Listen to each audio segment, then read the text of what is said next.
विश्वास है कि यह समिट एक human centric, sensitive, global AI ecosystem के निर्माण में अहम भूमिका निभाएगा।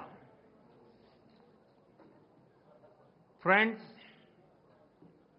हम इतिहास पर नजर डालें तो पता चलता है कि इंसान ने हर डिसरप्शन को एक नए अवसर में बदला है।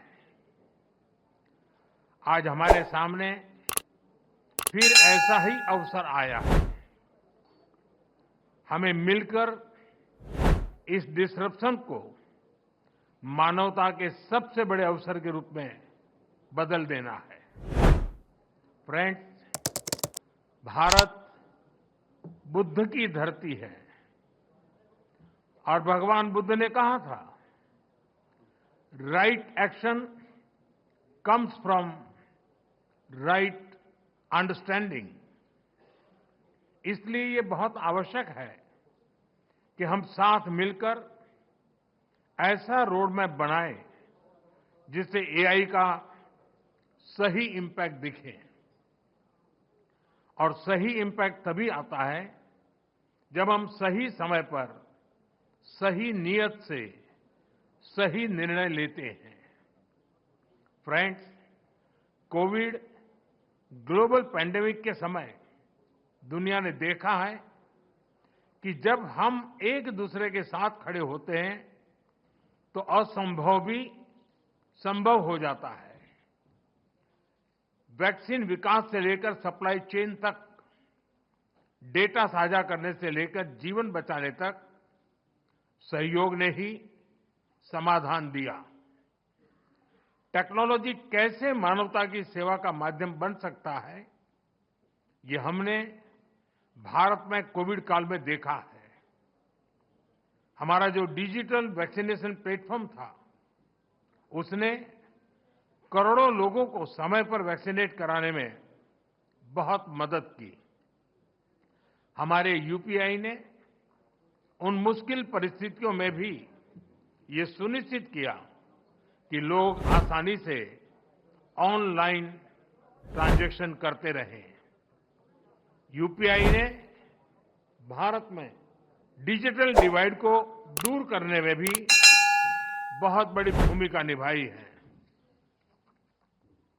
बीते वर्षों में भारत ने एक वाइब्रेंट डिजिटल पब्लिक इंफ्रास्ट्रक्चर बनाया है।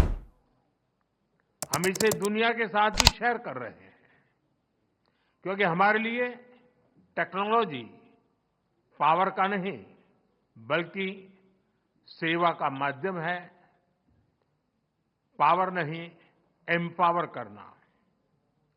एआई की दिशा भी ऐसी होनी चाहिए जिससे पूरी मानवता का कल्याण हो।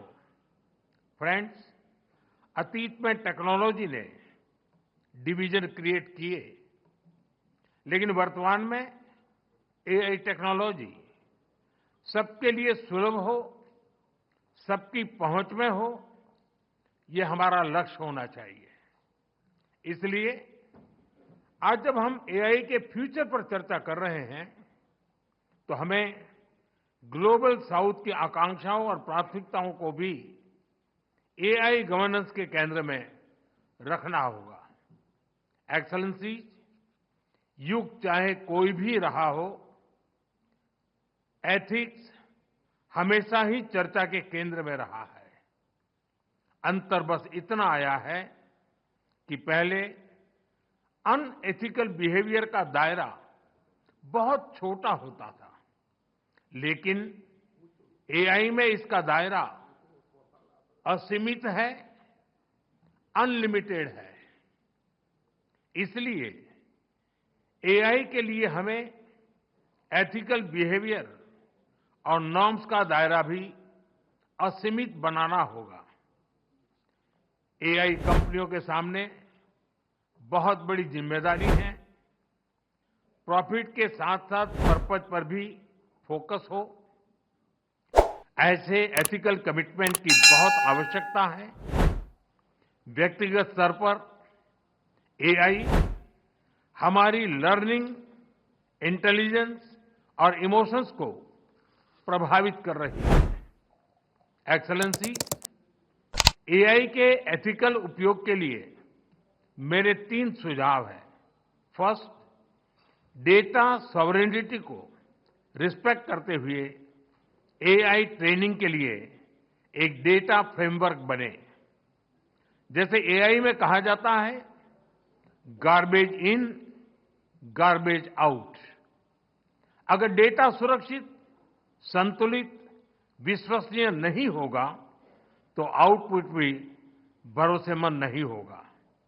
इसलिए ग्लोबल ट्रस्टेड डेटा फ्रेमवर्क जरूरी है। सेकंड, एआई प्लेटफॉर्म अपने सेफ्टी रूल्स बहुत क्लियर और ट्रांसपेरेंट रखे।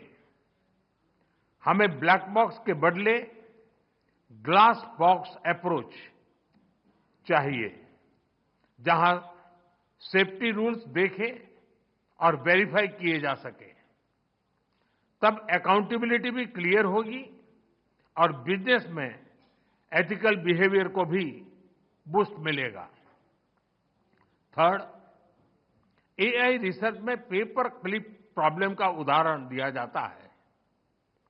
अगर किसी मशीन को सिर्फ पेपर क्लिप बनाने का लक्ष्य दे दिया जाए तो वह उसका एक काम के लिए दुनिया के सारे रिसोर्सेज को दांव पर लगाकर भी वही काम करती रहेगी। इसलिए एआई को क्लियर ह्यूमन वैल्यूज और गाइडेंस की जरूरत है। टेक्नोलॉजी पावरफुल है, लेकिन डायरेक्शन हमेशा मानव ही तय करेगा। फ्रेंड, आर्टिफिशियल इंटेलिजेंस, एआई की ग्लोबल जर्नी में एस्पिरेशनल इंडिया एआई की बड़ी भूमिका है और अपने इस दायित्व को समझते हुए भारत आज बड़े कदम उठा रहा है। अपने एआई मिशन के माध्यम से आज भारत में 38,000 जीपीएस मौजूद हैं और अगले 6 महीनों में हम 24,000 जीपीयूज और लगाने जा रहे हैं।